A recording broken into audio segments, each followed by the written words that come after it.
We welcome Florida Congressman Matt Gaetz. Congressman, thank you so much for joining us this evening. You were the driving force behind yesterday's motion to vacate. It's a historic moment, first time in American history of a Speaker of a House be ousted. And now we have a race between potentially Jim Jordan, Steve Scalise. In the past, you said you would support Steve Scalise, but you're a friend of Jim Jordan. Who are you going to back? Well, I'm for both of them right now. I'm eager to hear their plans and their vision. But if the House of Representatives goes from the stewardship of Kevin McCarthy to either the stewardship of Jim Jordan or Steve Scalise, that's going to come to the delight of many conservatives and certainly many of the Floridians that I represent. But it's not just about the person. Both of these folks are honorable men. It's about the plan they have to reduce spending. We sit atop a $33 trillion debt. We're facing $2 trillion plus annual deficits.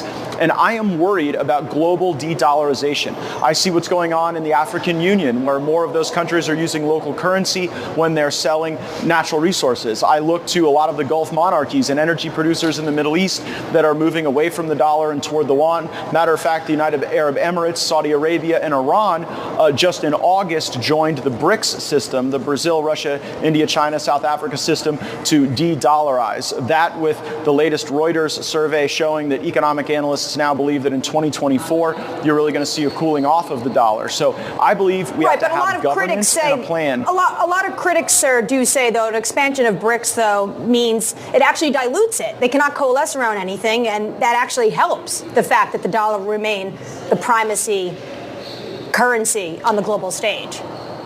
I wonder. I think that that is not a linear progression, right? Because as BRICS becomes more institutionalized, you could see more and more good. I mean, the real worry about BRICS is the movement of natural resources outside of the dollar as the global South continues to develop and pack an even larger punch in the economy.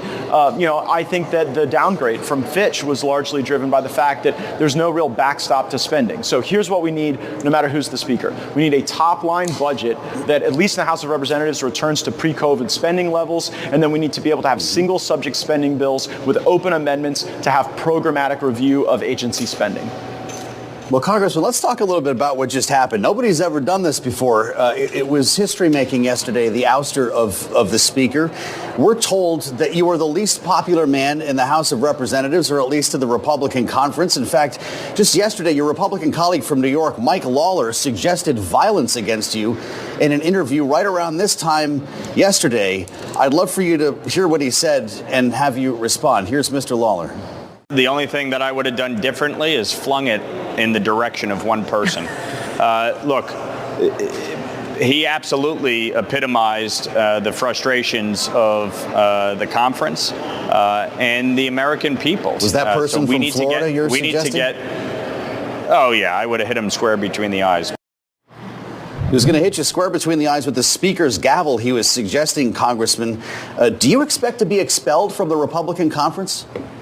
I don't know. I think that was a very frustrated person who's having to come to grips with the stages of grief. My mission is to ensure that the House of Representatives runs better, because the way we've been running Washington, D.C. for the last 30 years has led us to a point where no one is really responsible for the spending.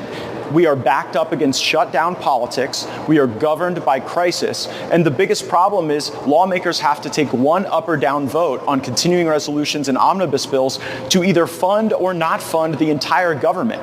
That truncates the type of thoughtful and serious analysis that we have to apply to how the federal dollar is being spent at a time like this. So I'm not much for political violence. I don't want to hit anybody.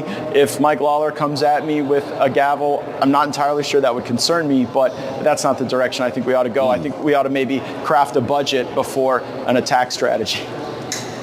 Well, Kevin McCarthy says this was personal. He spoke about this at length yesterday, that he's seen texts, he said, involving an ethics probe against you.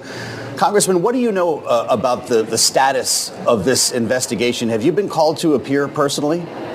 No, I haven't. I've answered all the questions I've been asked, and I am the most investigated man in the United States Congress. I have been cleared by the FBI, the DOJ. The Federal Elections Commission had a 5-0 vote to clear me, and the people who told vicious lies about me 2 years ago are now sitting in federal prison for being part of a criminal fraud scheme to shake down my family. So I don't fear any investigation. I have never asked Kevin McCarthy to assist me in that matter, and sometimes people try to make policy failures personal because those failures are so personally embarrassing to them. So when Kevin McCarthy talks about this conflict being personal, I think it's more projection than a sober analysis of where the House stands. Like, if Kevin McCarthy had passed a budget and followed the law to move 12 single-subject spending bills, regardless of whatever's going on, he would still be the Speaker today. It was his unwillingness to do that and his desire to centralize power in contradiction to the agreement he made in January to become Speaker that led us to this moment. Congressman, I believe you're alluding to Stephen Alford, who is in prison, but he is not in prison for what the DOJ was investigating you on, which was sexual allegations of trafficking a minor. He was in prison for trying to extort your father for money to try to get an individual out of Iran, a hostage, and also potentially a pardon for you. And yes, the DOJ has not pressed charges, but what Joe is asking about the House ethics, and that's very broad. The list is quite long in terms of what they're looking at. They are said to be looking at allegations of sexual misconduct, campaign finance violations, taking bribes, using drugs, sharing inappropriate images or videos on the House floor, and misusing state identification records. Have they discussed any of these issues with you directly? Those things are all false. Those things were all investigated by the FBI and DOJ officials who hate me for years. They turned out to nothing. The DOJ didn't find so much as a parking violation on my behalf. So I'm not at all concerned about this. This is a distraction to try to not confront the substantive argument I'm making about spending. Right? I'm making an argument about the fact that the United States Congress should follow the law and have a budget. And the response is people think I'm an ethically challenged person, even though these things have been thoroughly reviewed. Like you mentioned campaign finance violations. I think appropriate context for you is the knowledge that the Federal Elections Commission looked into those things and found by a 5-0 vote that I had done nothing wrong. So I am the most investigated man. I am the most exonerated man. And Stephen Alford was absolutely part of using vicious lies to commit a criminal fraud against my family. If people are trying to use those vicious lies now to try to limit my ability to represent my constituents in Washington, D.C., they will not be able to be successful, just like Mr. Alford wasn't successful. Right, but going back to 2021, Joel Greenberg, an individual who is in prison, who cooperated extensively with the Justice Department about this sex trafficking probe, had said on more than one occasion this individual is involved in sexual activities with several of the other girls, the congressman from Florida's 1st congressional district, and myself. He is 11 years in prison by a federal judge in Florida because of this. This was a letter he wrote, is obtained by the Daily Beast. Are you concerned about these allegations? I know you say the DOJ did not press charges. I've been clear. But this information is out there, and the House Ethics Committee is still investigating you.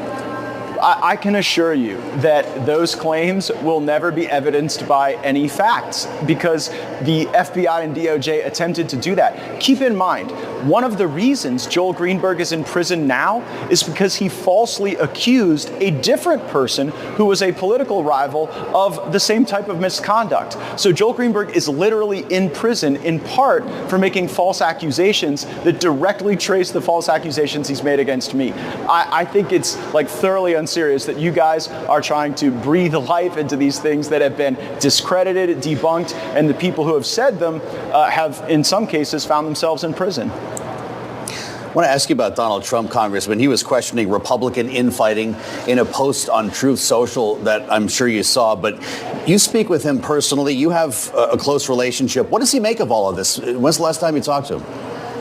I talk to President Trump pretty regularly, and he has been thoroughly encouraging of my efforts. And I look forward to actually being with President Trump in Palm Beach. We're both scheduled to speak together next Wednesday. So if we're not having a speaker vote and I can make it down, he and I will be together campaigning, and I look forward to making sure he's the next president of the United States.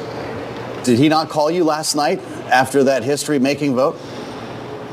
I'm not going to get into exactly when I speak to the president, but I speak to him regularly. He's been encouraging, and I look forward to continuing to campaign with him as I have in the past. I want to also ask you about what's going on in the appropriation bills. There's an earmark that is for $50 million for your district.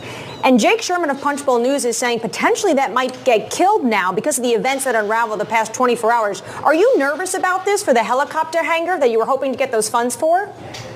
Well, I certainly hope that people wouldn't be so torqued over what's happened that they would deprive our national security of a key asset so that brand new helicopters that were just brought in to train our sailors and our Marines and our Coast Guardsmen would be secure and wouldn't be left out in bad weather or in an inferior hangar system. I've spoken to the chief appropriator on that matter. He said that Jake Sherman's report is false, that they expect that $50 million for Northwest Florida to support our aviation training mission will be there. Again, that's not something for me. That's something for our service members and to ensure that the new equipment we've purchased is well maintained and able to be used for training. Congressman, I want to just get back to where we started while we have you with us. You accused Kevin McCarthy on the floor of the House of cutting a secret deal, you said, with Joe Biden over Ukraine. It was partly how you justified his removal as Speaker. Steve Scalise, though, backed aid for Ukraine just last week and is seen as a close ally of Kevin McCarthy. Is that a deal breaker for you? No, because it really is the secret part of the deal that offends me more than someone's personal views on Ukraine. The matter is somewhat settled now because in the Republican conference, we have a rule called the Hastert Rule, which means that once a majority of the majority takes a position on a policy matter, you can't use a minority of the majority to roll them. And in the last vote on Ukraine, we had 101 Republicans vote in favor of that aid, 117 vote against. So it's sort of a settled matter that the House of Representatives is done funding the war in Ukraine, no matter who the speaker is. So that'll happen. There'll be a vote then on a supplemental request for Ukraine. Will you vote for it? Absolutely not. I've been voting against U.S. involvement in this war for some time. I believe this war will end anytime the European democracies want it to. Sir, just quickly, because you brought up the Hastert Rule, is that something you like to live by? Because yesterday, 4% of your Republican conference ousted Speaker McCarthy when he had more than 90% of the backing of your colleagues. That was the majority of the majority, wasn't it? Sure, but the Hastert Rule would apply to policy matters and bills, not procedural matters, such as a resolution to deem the Speaker vacant. Moreover, if I violated the Hastert Rule, it would only come after Speaker McCarthy violated it on the Ukraine supplemental. The last Ukraine supplemental we had didn't have a majority of the majority. I can tell you that that type of kind of boorish leadership wasn't sitting well with some of the people that voted with me to vacate the chair. All right, and I know it's not technically a real rule. It is just something you all like to live by. Congressman Matt Gaetz from Florida's 1st Congressional District, thank you so much for joining Bloomberg Television Radio this evening. Thank you.